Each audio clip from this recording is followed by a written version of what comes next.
So our quick Thumbnail pose. Okay. All right. So continuing on, our last topic of discussion, and it was the Olympics. Yeah, upcoming sports and the Olympics, Winter Olympics just happened. We were recording about 2 weeks ago, and now the Olympics have come and gone. They're completely wrapped up.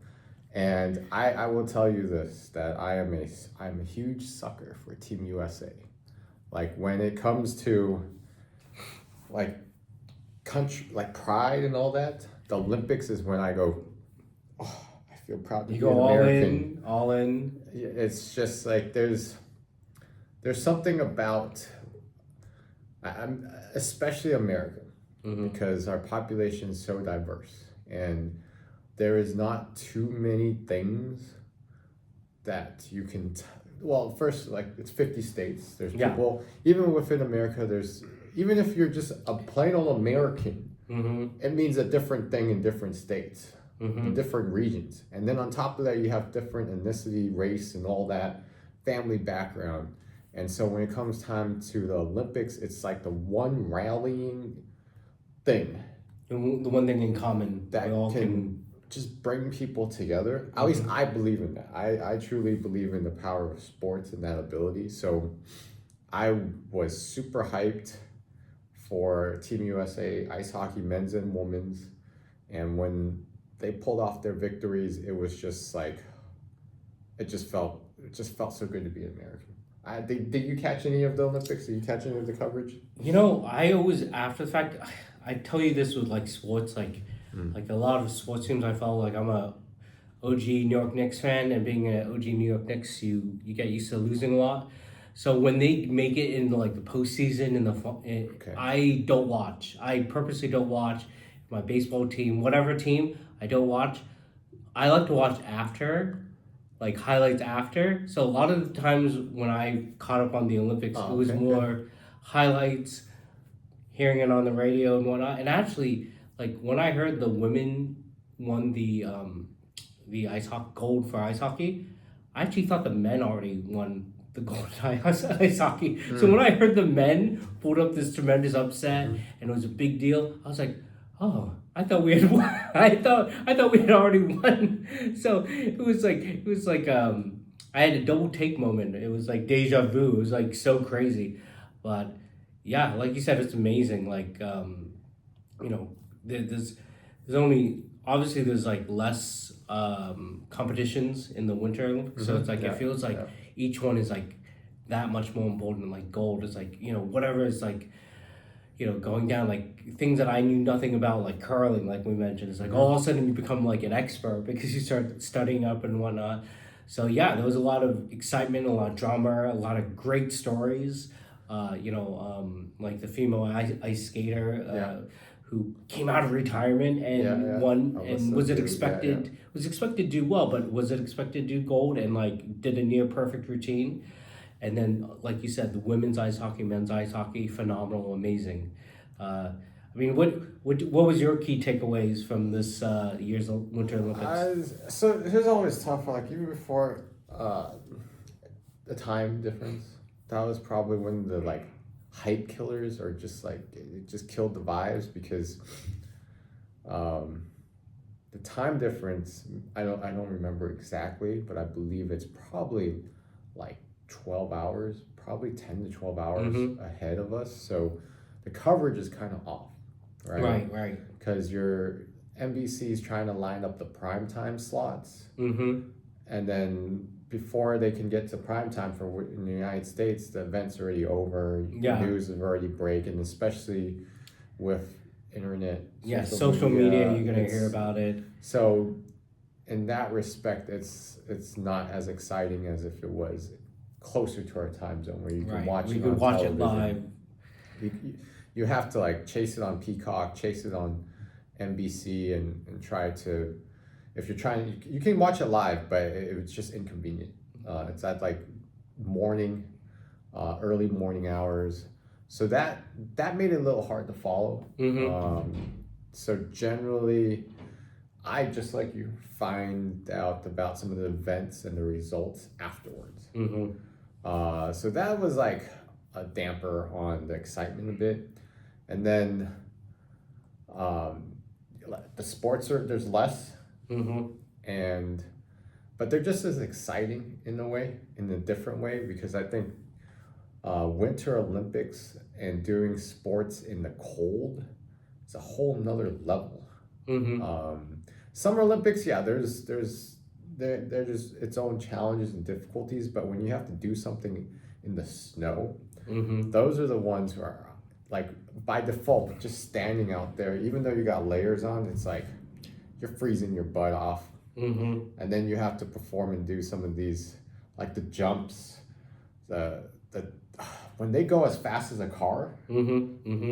That's where I'm just like, in a car we have seatbelts, airbags, they're just flying. Yeah, and I was just like, man, and then you gotta light it. And you gotta be perfect, or it's just like incredible. I mean, it just speaks to the incredible ability of the human body to adapt. And how flexible and versatile it is. So also, like to your point, Winter Olympics is also less predictable because it's based on snow, and snow has so many, it needs to be packed right. And are you going first? Are you going later in the day when it's warmer and whatnot? So there's a lot of more nature involved with like the Winter Olympics, I think, versus summer. They had to make snow. And if there was a snowstorm, they had to delay certain events. So there's a lot of complications with it. I remember, what's the next one? The next one's going to be in Utah. Is that, I believe that's where the next Olympics will take place. The Winter Olympics. Yeah. So it's been in Utah before, and I think that for that coverage and, in 4 years from now, because it's in the United States, I think we'll feel it a lot more.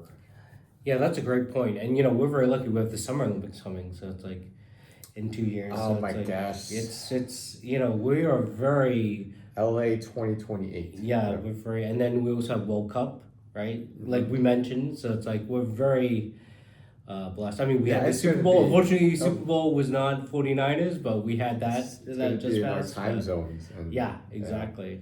LA 2028. So I get the ads, to sign up for tickets. Yeah. I just think, I wonder how expensive it would be for people to go. That's the part, like surfing events, they tend to be kind of free. Not that you have to really pay to go watch a lot of these, like a lot of the lower tier competitions, because it's at the beach. Yeah. Like you could just go watch, and then even the WSL, the Championships Tour, it's not like crazy expensive, and in fact, it's just like, I mean, if you wanted to, you could just stand somewhere with binoculars. Yeah. If you can't get to the beach, if it's closed off. So that's when I'm like, the Olympics would be cool to go watch for surfing. But again, like, I'm sure the hotels would be expensive. And Los Angeles, it's just like, public transportation is going to be tough, because I don't think I would drive down there, even though we live in California. But I'll see.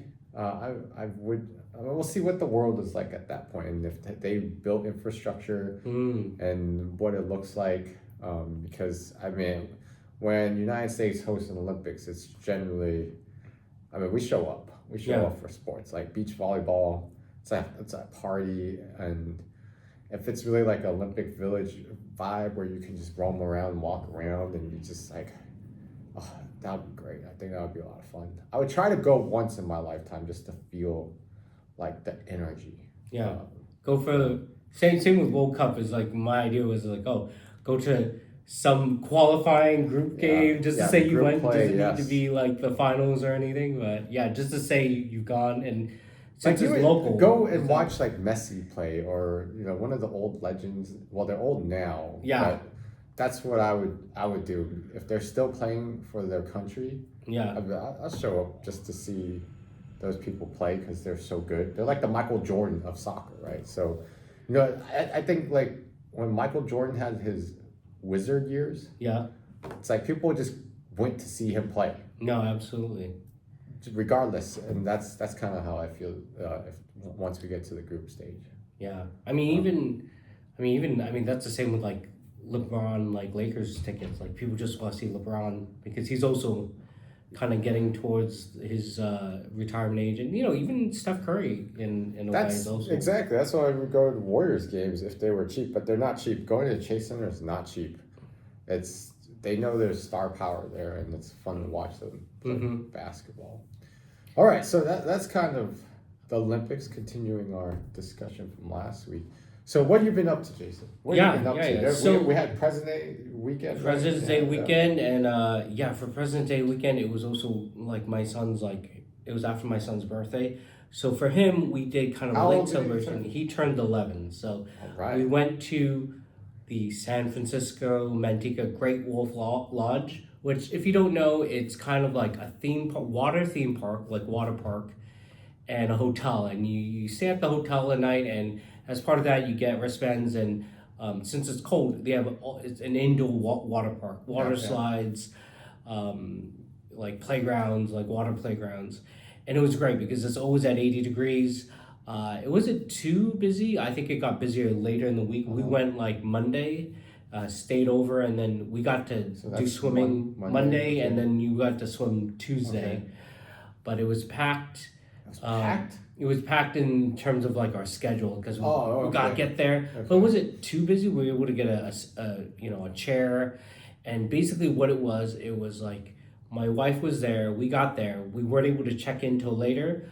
But we were able to get the wristbands and go swimming. Yeah. So we got changed, but it was cold. So we all have our winter. Cold. It's cold outside. Oh, okay, yeah. So you're wearing your jackets and winter clothes, and you get in and you have to. It's really weird. Then you change in your swimsuit and whatnot. It is really 80 degrees inside. Yeah, 80 degrees. Wow. And it's smell of chlorine, and then so we have all of our stuff, but we don't have the room yet. So my wife basically just had everything like on the chair and just sat and looked after our stuff. And then I took the kids, my son, his cousin, my nephew, and my youngest son. We went on the slides, and it smells like chlorine, and it's we went down some slides, and I got the water in my mouth and up my nose, and I don't think there was enough. It smelled like chlorine, but I don't think there was enough chlorine because it was kind of salty, and it was fine. I had a lot of fun, and then after the whole trip, I got sick, and I feel like I have the weakest immune system because my kids didn't get sick, but I got sick. So I think a lot of water parks are like that. Like it's just water. And 80 degrees is like the prime petri dish culture, if you want to do. But so my recommendation to anyone who wants to go or to my future self is to wear the goggles that covers the nose. Why? Just stop the water from going, because if you go on a water ride, you can hold your mouth, but it's very hard to stop water from going up your nose when you're going down the slides and whatnot. Wow. Or just don't go in the water, or just have a stronger immune system than me, because my kids did not get sick at all. Yeah, the children they're running around. I mean, we used to be young. We'd run around and you just do whatever. Yeah, you eat dirt. My kids are okay. It's all good. And there's this other game.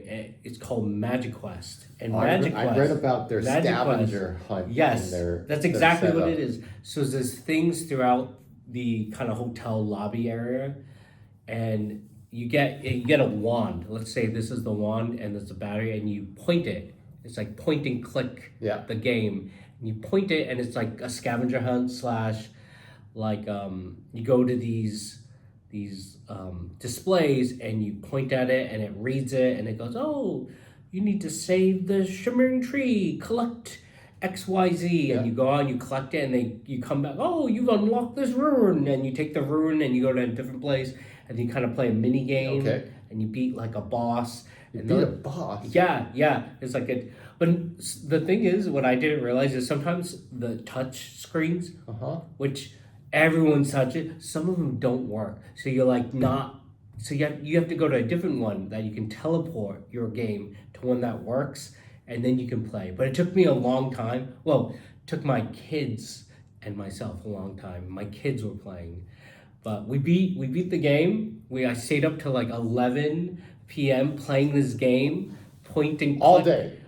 No, we went. This is like after the water park. Oh, So okay, after you're okay. tired with the water park, and you're like, okay, I'll play this game in the lobby, and it's good because it's like the water park closes at 8, so you can play like. Oh, okay. And then in the okay. morning we went to the water park, and then afterwards we're like, okay, we could change, and we're waiting. We're like, okay, let's go play this game. When we finished the game, and we brought the wand to the store, and I was like, we beat the game. And what happens? And they were like, I was like, what else can we do? And like, oh, you can't, you beat the game, but we can print out like certificates for you. And I was like, oh, can I have one for my son and one for my nephew? Yeah. And they laminated. It was great. And I brought it to my wife, and she's like, why didn't you get one? And I was like, why didn't I get one? I should hang it on my wall. My graduation certificate, my master magi of Magic Quest. But it was a lot of fun. So I don't think we could do it again because we already did it. But it was funny because it's like you see all the other kids doing it, and you get to see where they are in their quest. And it basically is a great way to get a lot of steps in. Like you're just constantly walking back and forth and point and click the game. But it was a lot of fun, except for getting sick afterwards. But other than that, it was a lot of fun. I would do it again. So indoor water park. Yes. It's a thing in California. There's a couple locations. I ran into one in Anaheim. It's like down the street. Right. Yeah. And I didn't know there was one in Manteca. I thought there was one closer to like Sacramento or something. Here's the thing you didn't talk about. What did y'all eat there? So Great Wolf Lodge, they have a lot of restaurants and whatnot, but they're kind of on the expensive side. Really? Yeah, they are, because they kind of have It's not known for like food. It's not. Yeah. But that's exactly the point. It's not known for food, but they charge. So I would say it's kind of like Disneyland, but it's not like you're getting like the Disney quality food. I mean, they do have some restaurants like in the water park where you just grab and go food. Yeah. We got French fries, and like think of like a large fries, and it was like $8-9. So it's like it's not too bad. But like some of the places is kind of so, but it's right next to a Costco. So when we got there, the first thing we did before we like went in to get the bands to go swimming the first day, we went to Costco and we had like the hot dogs and like pizza. And then afterwards, then we like drove over. But there's actually like restaurants you can leave the and go to the restaurant. So we did. What else did we do? We had. There's also McDonald's close by. So you wouldn't eat at the place. You would say just eat off-site. Because it sounds like it's pretty convenient. It is pretty convenient. I think I'm just more price sensitive, aka cheap. So that's why I went to I went out I got Chili's and brought it back to like the hotel room. Yeah. Versus you can they have restaurants there. Okay. Because I'll tell you like. The whole thing with Disneyland is it's not easy to get food from outside. Like it's a long walk if you want to do that. You can do it, but it's just you got to get out of the park. Yeah. And then walk hella far, and then eat, and then you're like, I gotta walk all the way back. So it's nothing compared to like that kind of. It's different because you have a hotel room on site kind of thing, and those food places are very very close by. Okay. So it's not too bad, but like you said, it is like much more convenient if you're in the water park just to grab a burger or whatnot. Oh yeah, of course. And just eat there and then not have to leave. But it really depends on like your schedule, what you plan to do. Like we just planned to have dinner and just bring it back to the hotel room because everyone was tired. But I think the big difference is like their food is pretty standard fare. Versus when you go to Disneyland, it's expensive, but I feel like you're getting like an experience. Yeah, like, it's usually themed. Yes, I'm getting the Dole Whip ice cream at the Tiki House. That's like that is like unique to the Tiki House kind of thing. The pretzels are Mickey shaped. Yeah, things exactly, like that. exactly. Wow, But, I mean, yeah, you went was, to the Great Wolf Lodge. Yeah, You went to Legoland. I mean, where are you going next, Jason? I don't know. I mean, Great Wolf Lodge or German Wolf Lodge, it's a lot closer, so we didn't have to drive as far, so it was way more convenient for us. But Yeah, I don't know. I feel like I keep Hey, getting the year's closer just and getting closer. started. The year is I just know. getting started. You're gonna have a few more family trips. I'm pretty sure. And this was all on your Tesla, right? This was it was. It There wasn't you too go. bad. It You was didn't have not to too charge. You bad. could get there without I charging. could, yeah, that's true. I didn't have to take. I did have to split my trip into two, so I could do it all in one go. Not too bad. Yeah, it's only from where we were. It's only an hour and a half, basically. So it's not too bad. Manteca, is it farther than Livermore? I think it's a little further, but it's like up. You like go up. It's like Okay. so. It's not. It's not. It's not too far. It's not too far. We didn't. So it's not like it's like Six Flags Marine World, Vallejo. Vallejo, yeah. It's like that far. Is it farther? I think it's. It might be close. It might be close depending on where you're coming from. But man, well, you know what's even closer? We should go to what is it, Great America? Because before they close. Yeah, it's just right down the street. Yeah, I looked when I was It's in cheap between. to go with the Great America if you're just there for the rides. Yeah. I was looking. When I was like, I mean, I'm still in between like jobs, but when I was in between jobs and unemployed at one point, I looked into like they had like a pass for food. And Yes. I was Yes. thinking, I was like, could I just go every day just to eat? Could you? Was it? I mean, I like, could. you I don't think it would be very healthy, but I could do it as part of the add-on pass. So that was the one thing. It probably changed by a little bit by now, but it was like you could get a meal every 2 hours, or there was like a time limit. Yeah. And It's like the drink, right? Like you could refill it. Something like that. And that was the only like highlight for me, honestly, because then every 2 hours You would eat. we would grab food for the group, Yeah. and just someone would eat it. Yeah. Would eat it. And I remember the thing that I just got most of the time was French fries and chicken. Chicken, like And that the was fried like chicken fried strips? chicken or something. Yeah, that was like the go-to for most of the restaurants.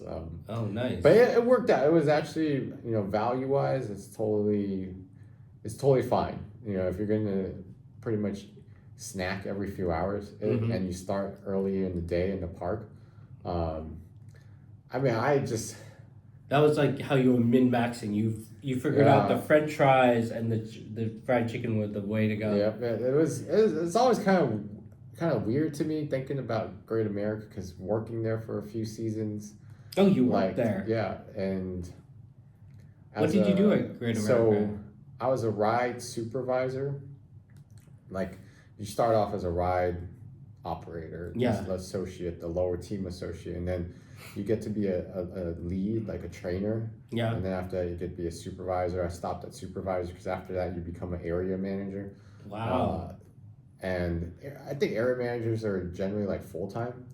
I was just doing this as a part-time job. So seasonal supervisor, I oversaw the side of the park where there's Top Gun. Oh, yeah. And all those rides and all that region, all the way up to the water park.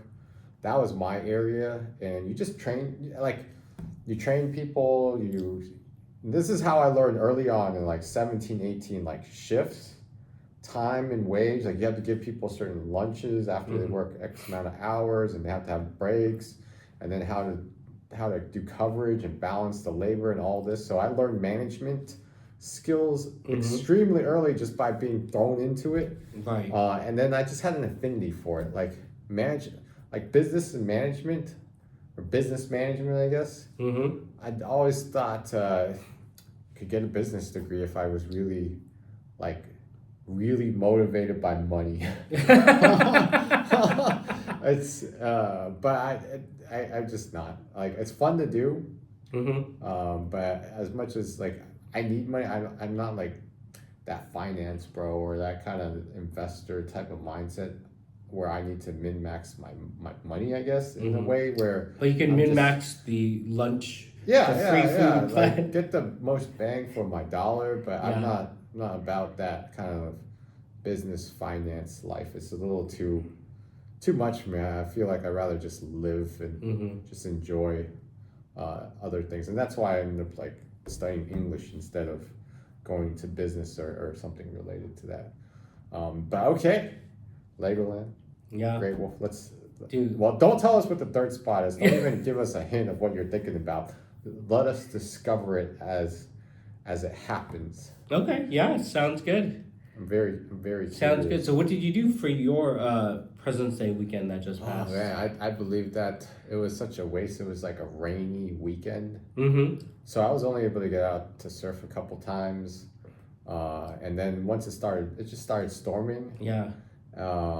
And usually what happens is I just read. Oh, okay. I just read. So I went to the library and borrowed like book 2 of a sci-fi series. Golden Sun is the second book. Okay. And I'm trying to keep to a goal of reading at least one novel a month. Okay, And that's then pretty aim good. for 2 if I can. Yeah. So when I can't surf, I just You work read. on my other hobbies. So, I mean, I think this is more of a personal goal that I changed. Like last year, you know how because it's only February. You know how they send you those year-end summaries, like music, Mm-hmm.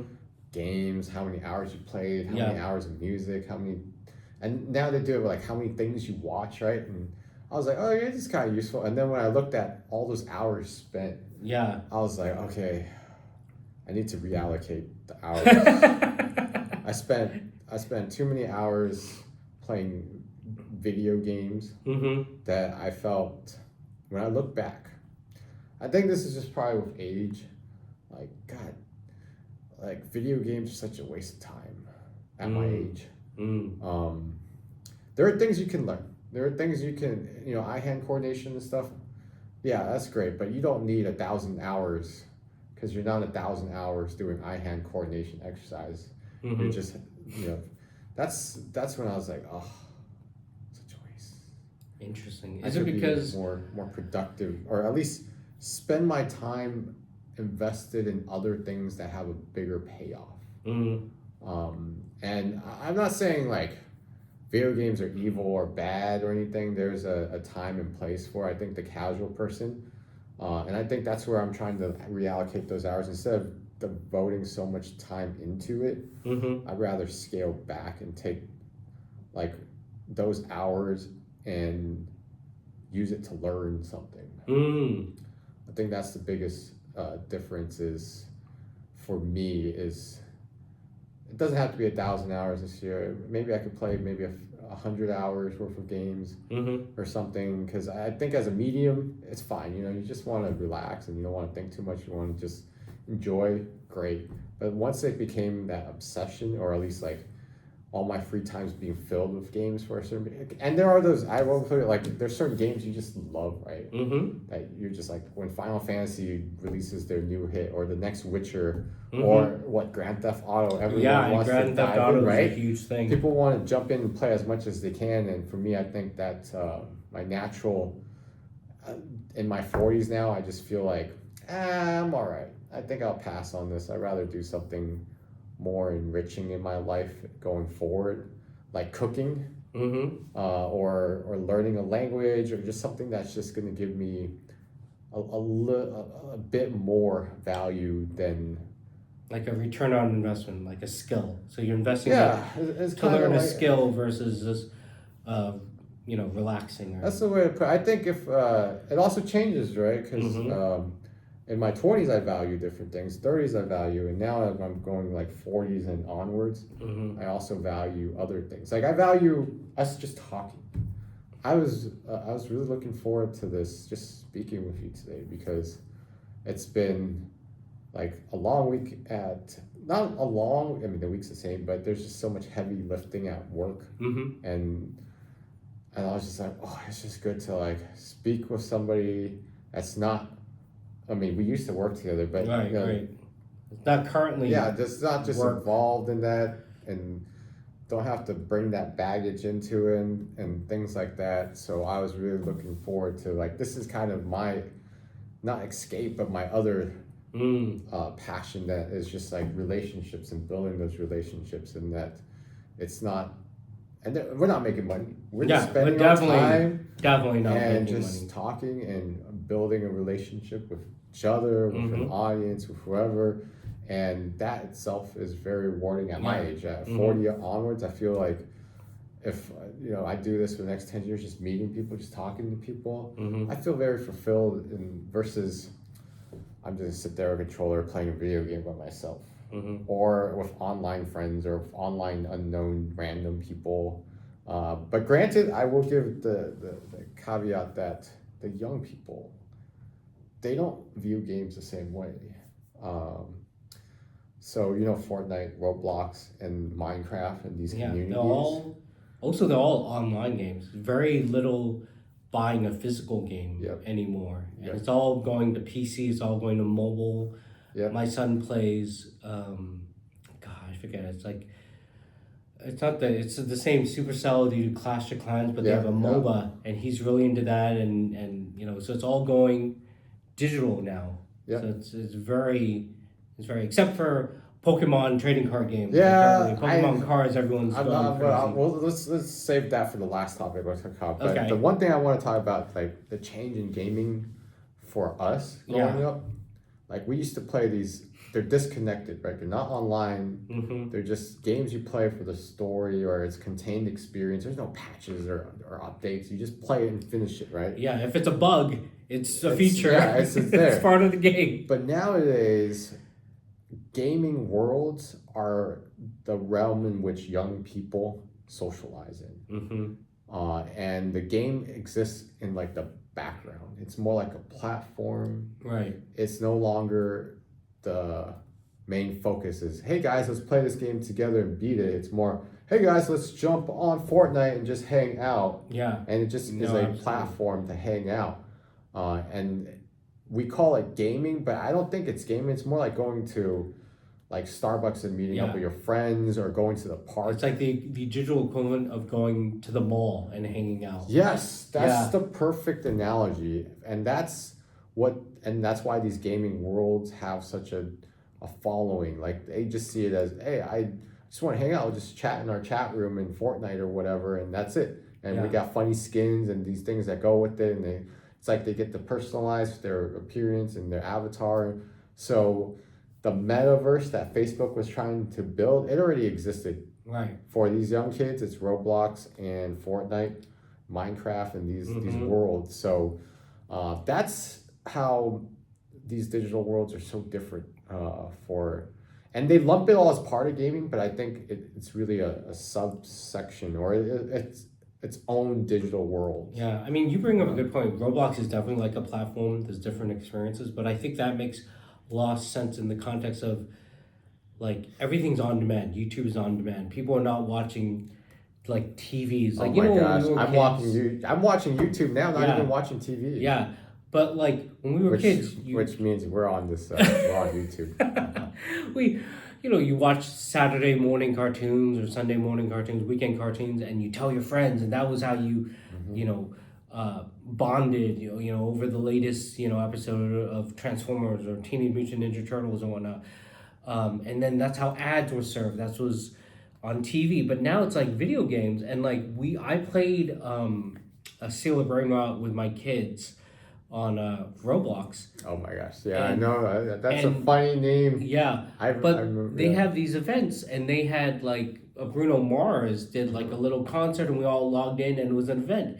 And so in that context, it makes a lot of sense. These games, you're seeing this kind of cross-pollination, crossover, cross-marketing of it's like, oh, you have people doing concerts in Fortnite. Yeah. In concert in like Roblox. So I get it now. Makes a lot of sense. Like I totally get it now.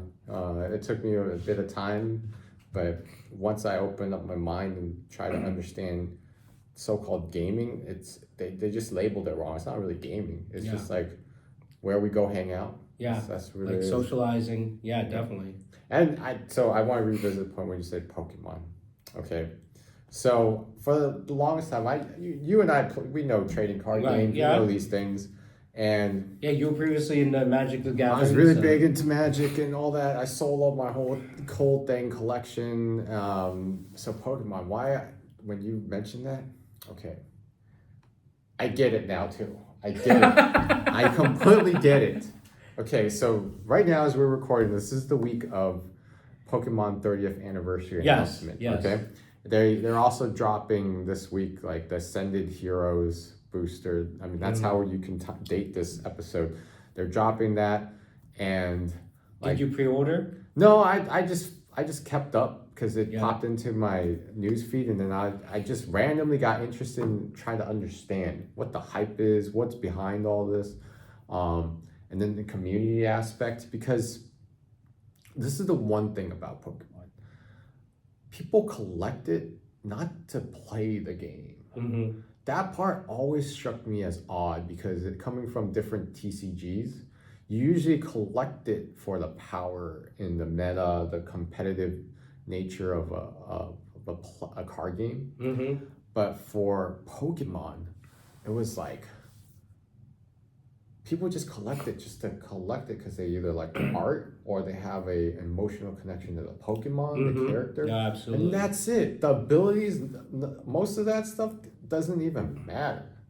It's just like the art is cool, it looks cool, and or it's rare, it's a chase card. Yeah, it's like full art, it's hollow, reverse hollow. Dude, I was like, what is this language? And then they're like SIRs. Yeah. And all that. I was like, what? So I had to, like you, you know, part a little bit more. I had to like jump in deep and learn all this, and then I was like, I get it. And then the part that's really unique for me in the community of Pokemon collecting is the people that just collect for the sake of their own interest, their love. Mm-hmm. Like the people that collect the random things that people won't collect or they don't care for. It's not as popular, but there are people out there that just like, I just like Caterpie, or I like this Pokemon, so I'm going to collect as many versions of it. Mm-hmm. And for me, that discovery really shows the community aspect of Pokemon, especially all the vendors that go to the shows. It's all about trading. And then when you see clips, I know it's clips, it's highlights that you see online, but the fact that they even exist, like the generosity of some of these vendors, these people that are just trying to encourage the community, and then the hate for scammers, scalpers, and the community is very protective of itself, that if they know you're a scalper, they told you to like get the F out. Like they totally, and I think that part is just amazing as a community, and I wish the Pokemon community continues to thrive and that they can bring prices down so that children can experience it, and it's not too expensive for parents. It's like $10 a pack, and it's like retail is $5, $4 or $5. But scalpers just automatically double the price. I don't know, it's like, geez. You frequently see it at Costco. They'll have Pokemon cards, and have you seen it in person? I have not gone, and like I have not, but my wife she follows like Costco on like people posting on Facebook, and she showed me like one of these ETBs, Elite Trainer boxes, and he's like, is this worth like $80? I'm like, yeah, probably. It's probably, I mean, the reason why people are grabbing them is probably because they sell for double, and you know, it's usually about double. Right off the like fresh release. But yeah, it's kind of crazy because it's kind of become almost like a collectible investment, like people just buying sealed to hold on it, and you know, so it hurts the players and like the kids, especially the kids, because it's like if the kids don't get to, for Nintendo or Pokemon, the Pokemon company, if kids don't get to experience opening the packs and whatnot, then they are not gonna have nostalgia and the emotional connection that we have. It's the whole. It's like Disneyland. Like I used to go to Disneyland. I was very blessed. My parents took me as a kid, so I have good memories. So I want to take my kids to go to these rides, Pirates of the Caribbean. But my wife didn't, so she doesn't have any association. That's the opposite from my relationship. My wife is like you, very blessed. And I was not. And you, okay. Yeah. so I get that perspective. I totally understand what you're talking about. But if you take your kids, then it builds that. So it's all about experiences. So that's a threat to the Pokemon company. They need to widen the base, be able to get more product to kids, because it's for kids. It's a kids game. That's right. You know, it's kind of crazy. It's like when you get the Pokemon cards and the Happy Meal, it's like you just have adults buying the Happy Meals. So I will try to go grab If I can, Yeah. I'll try to go grab some packs for us from the Happy Meals and see if we can open up. If they are packs, I'll try to grab 2 so we can open it We'll live do for our a next episode and see what happens. I mean, it's just for the excitement. I think it's just like, it's joy. Yeah. At the end of the day, there's like a bit of joy that you get from the silly thing, but that the thrill is fun. And yeah. Happy Meals aren't well, they're not too crazy expensive yet, but so the last thing I'll say is I drove down the freeway. Yeah. I saw an ad for McDonald's. Yeah. And it said extra value meal deal. Yes. Deal. Filet of fish with French fries and a drink, $9. $9. I was like $9. What? Filet of fish is so expensive in itself as a sandwich. You used to have it like on the BOGO, so shocked. But $9. Oof. I was so shocked. I was like $9. I get it. Like things are expensive and things, but in my mind, fast food is supposed to, because it's such a big machine. Yeah, like it's complex, to be right? cheaper. Should bring down the cost. Should be like, all right, it's not the best food in the world, but because we have massive scale, it should be affordable. I think like they probably could get away with $6.99, $7.99. Yeah. $8, or at least a little bit lower than straight up $9. You know, they did away with they could do $8.99. They didn't. Yeah, they just went straight up, not $8.99, just $9. And I was like, whoa, that turned me off like right away. Wow. So that. But you don't eat McDonald's. Yeah, I don't. Okay. So when I like In-N-Out, I like In-N-Out because the hamburgers are a great value because they didn't inflate the prices too crazy, and you could customize it and get it a couple different ways, and their beef is good. I like that you get all the vegetables. I think that's like really nice. Yeah, the tomato, onion, the lettuce, very fresh, and it's great. But when I saw that, I was like, dang. Yeah, and for that price point, you could just get In-N-Out, right? Exactly. So In-N-Out, I could get 4 beef patties, basically 2 hamburgers or double meats. Yeah. Or I two could doubles. Yeah, right? yeah. Like for the same price. I don't like the doubles too much. I just go hamburger. I just go hamburger. I skip the cheese and all the extra stuff. I just get a hamburger, extra patty or something. Yeah. Oh, interesting. I did the math. I did the math. So I did the math. I was like hamburger plus patty versus double, and hamburger patty slightly cheaper because there's no cheese in it. Yeah, and I didn't care for the cheese anyways. I just want to get my nutrients. And The ground beef is good. You should really just bring your own cheese. I think you just. Okay, that's different. You can't, because you got to melt the cheese on the patty to get that like cheesy goodness if you're going for it. And protein style, I usually get like 1 normal and then 1 protein style just to get all my nutrients in. But that's when I was like $9 filet of fish, because I know filet of fish is pretty good. It's pretty good when I ate it as a child, and It is. I think I don't think it's very good for you, but yes, it is definitely like one of my go-tos. I do quarter pounder, Big Mac, or filet of fish. Yeah, sometimes that's kind chicken of what nuggets. my wife does. Yeah. Chicken nuggets only because before it was. Their chicken nuggets are so different. Yes. So it's like a McDonald's chicken nuggets. You know it. Like if I put 10 chicken nuggets here, I'll like pick the McDonald's one. You automatically. There's like 3 default shapes chicken McNugget comes in. Really? Yeah. Man, next time this should be a McDonald's episode. We'll bring Happy Meals or something. But sorry, no food in this, so we can't do it. In this but we can. You know what we found? You can bring covered drinks, so we can still bring bottles. We'll continue to end our segment next time with our drink recommendation or our drink, but we didn't read the notice very well. Oh my god! Oh, this one went over, but I think it's all good. It was a lot of fun. We really went and covered. I didn't expect to talk about Pokemon somehow. So. Yeah, I know. We set on what we're gonna talk about, and then we totally veer off. It's like the first topic. This is why I can't wait to like meet up with you every other week and just like talk about life. Definitely. It's good to catch up. It's good to record it because then other people can hear our crazy antics and stories and maybe give us feedback or share stories. You know, I talked to my brother-in-law and he's like, "Oh, you have a video podcast?" I'm like, yes, because I only have 2 subscribers. It's my sister-in-law and her husband.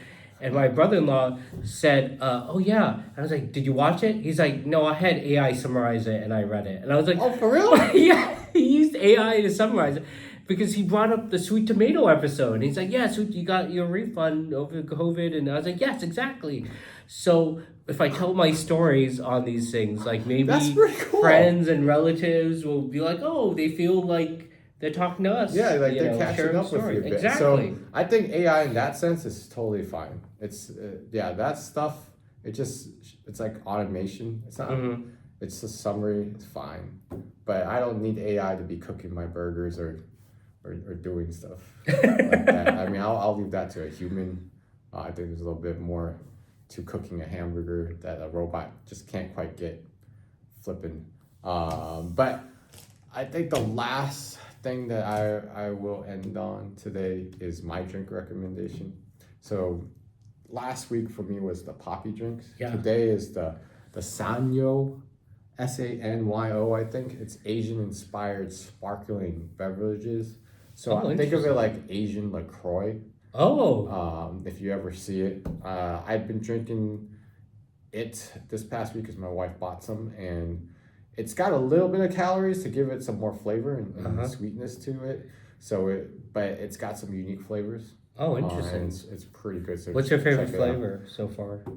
I think my wife just bought the guava. Oh, interesting. Or peach. I don't know. It's a green can. It's a green And can. I was like, oh, this is pretty good. Pretty good. Yeah, last week you mentioned the poppy, and I got the grape, Yeah. and it's actually very good. And it's only like Okay, 5 grams of sugar. so this is what I'm hoping. It's probiotic. Yes. Did it tear It's you up? I was okay. But Okay, I only that's had great. one. I did go I'm like, glad to hear that. so I was okay. You'd be like, oh, I gotta run to the restroom afterwards. No, it was that's good. It was great. good. Awesome. It Glad was, to hear that. You got a good gut then. Yeah. That's what it means. Okay, that's good. You got like a healthy gut test. bacteria Okay. versus like it's. Well, or at least you're not sensitive to it, where you're like, oh, this is gonna give you the runs. Yeah. Glad to hear that. But it was good. Yeah, it's only. Yeah, Otherwise, you'll be like, Jack, that just made me run to the restroom. I would feel pretty bad. All right, that's a wrap for today. Thank you so much for joining us. We'll see you in the next episode. Hopefully, we'll have some packs to open. Take care, y'all.